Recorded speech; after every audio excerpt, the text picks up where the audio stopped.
बहू जा जाकर चाय बना दे। चाय किसके लिए बनवा रही हो माँ जी? अभी तो चाय पी थी। अरे मेरी दूर की सहेली आ रही है घर पर मुझसे मिलने, बस उसी के लिए वो आने ही वाली है। अच्छा माँ जी, तो ये बात है, ठीक है मैं चाय बना कर लाती हूँ। हाँ, चाय के साथ थोड़े पकौड़े भी बना लेना। अरे तुम्हारी शादी में मैं उसे बुलाना ही भूल गई थी, आज थोड़ा नाराज भी होगी वो मुझसे। हाँ हाँ माँ जी बिल्कुल। शिल्पा इतना कहकर रसोई में चली जाती है।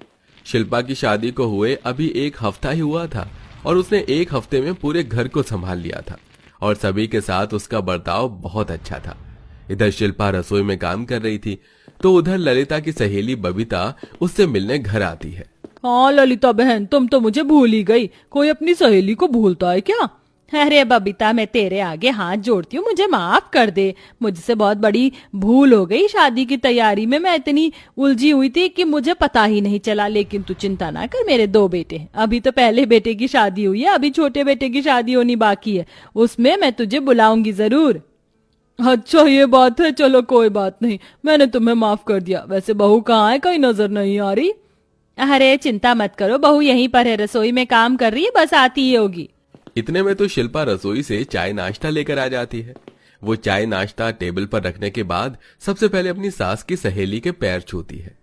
पाए लागू माँ जी, दूधो नहाओ पूतो फलो। अरे ललिता, बहू तो तूने बहुत सुंदर चुनी है अपने बेटे के लिए, बहुत प्यारी है। हाँ हाँ क्यों नहीं। क्या हुआ, तुम तो बड़े उदास मन से कह रही हो?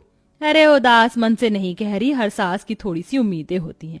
मेरे पहले बेटे की शादी थी, सोचा था दहेज में कुछ आएगा, लेकिन इतने गरीब परिवार से थे कि उन्होंने दहेज में फूटी कौड़ी तक नहीं दी। लेकिन मैंने तो सोच लिया, अब जब मैं अपने छोटे बेटे की शादी करूंगी तो किसी अमीर खानदान की लड़की से ही करूंगी। दहेज में भर भर के सोना चांदी तो आएगा। जिसकी जैसी सोच, मेरा तो मानना यह है कि बेटी अमीर घर से हो या फिर गरीब घर से, निभाने वाली होनी चाहिए। बबीता ऐसा कहकर ललिता को चुप कर देती है। कुछ देर वो लोग बातें करते हैं। इन्हीं सब के बीच में बबीता ललिता को एक लड़की के बारे में बताती है। वैसे तुम्हें जैसा रिश्ता चाहिए उस हिसाब से मेरी नजर में एक लड़की है, बहुत अमीर खानदान से है, इसी गांव की है। अरे ये तो बहुत अच्छी बात है, अगर इसी गांव से है तो तू मुझे जल्दी बता कौन है वो लड़की। अरे और कौन, अपने नंद किशोर की बेटी। पता ही होगा तुझे कितने अमीर लोग हैं वो। हाँ हाँ सही कहा, वो लोग अमीर हैं तो रिश्ते की बात को आगे बढ़ा। हाँ हाँ जरूर, चलो मैं चलती हूँ।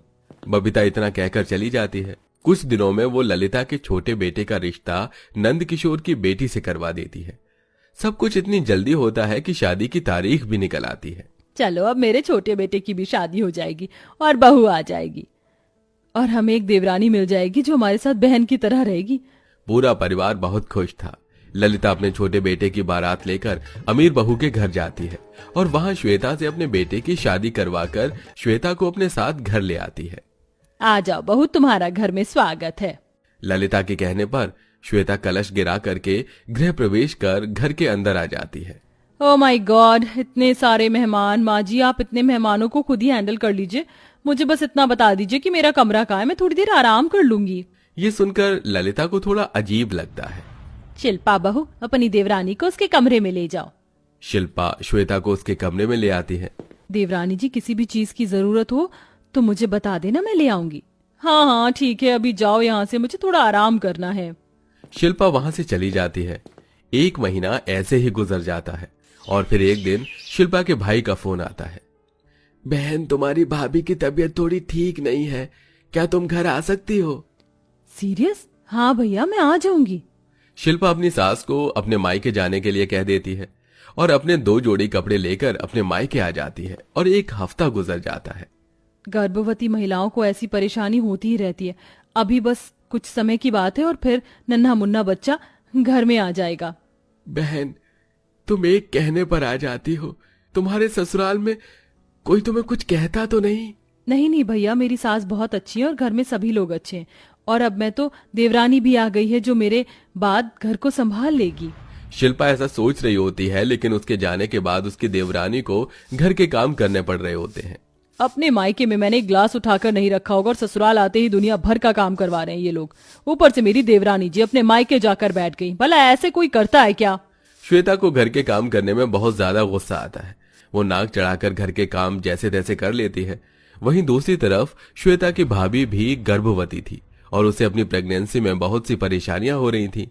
विशाल, अगर श्वेता आ जाती तो उसे बुला लो, मुझे काम करने में थोड़ी परेशानियां हो रही हैं।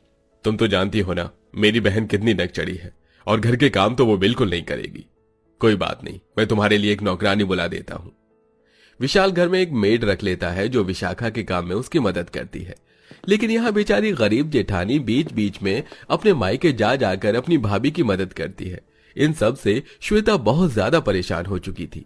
बहुत हुआ, अब तो मुझे अपनी जेठानी को सबक सिखाना ही होगा। इनके जाने के बाद मुझे घर के काम करने पड़ते हैं। श्वेता उस दिन के बाद से घर में सोने चांदी की चीज इधर उधर कर दिया करती थी और उसके बाद अपनी सास के कान भरती थी।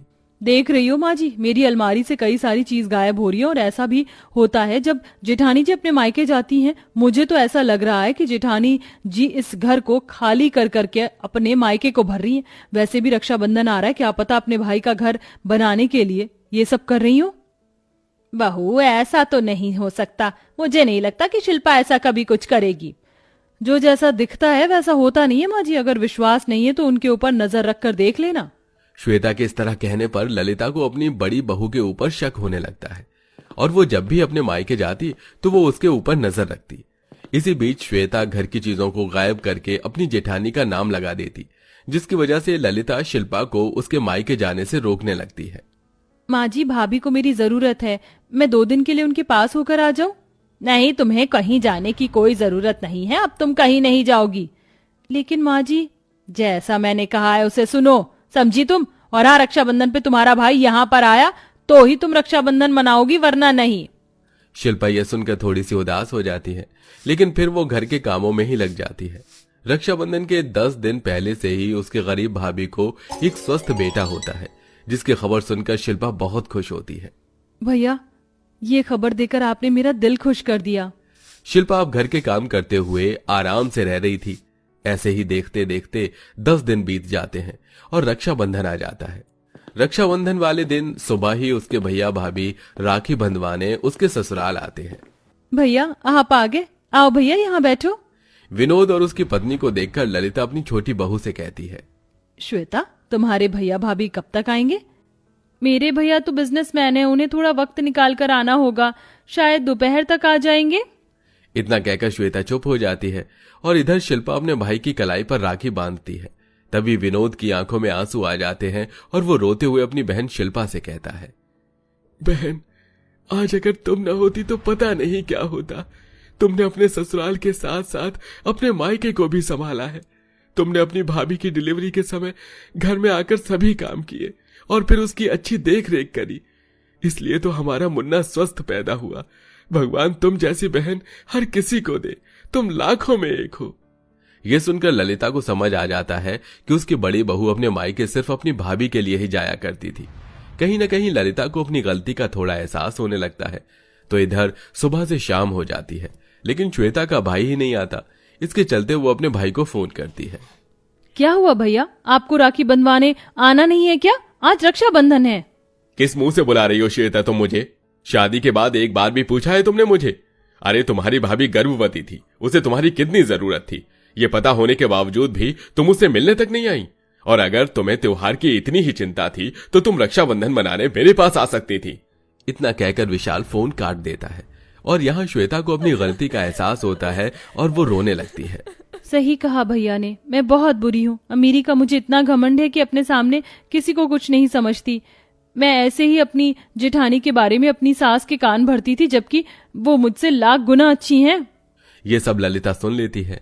तुम्हारी वजह से मैंने भी अपनी बड़ी बहू के साथ गलत किया, लेकिन अगर अपनी गलती को सुधारना है तो चलो अपनी जेठानी से माफी मांग लो। ललिता के कहने पर श्वेता अपनी जेठानी से माफी मांगती है। शिल्पा उसे माफ कर देती है, जिसके बाद वो राखी लेकर खुद अपने भाई के घर जाती है और उनसे भी माफी मांगती है। अब वो खुशी से अपने भाई के साथ रक्षाबंधन मनाती है। इस प्रकार श्वेता का व्यवहार बदल जाता है और वो सबके साथ खुशी खुशी रहने लगती है।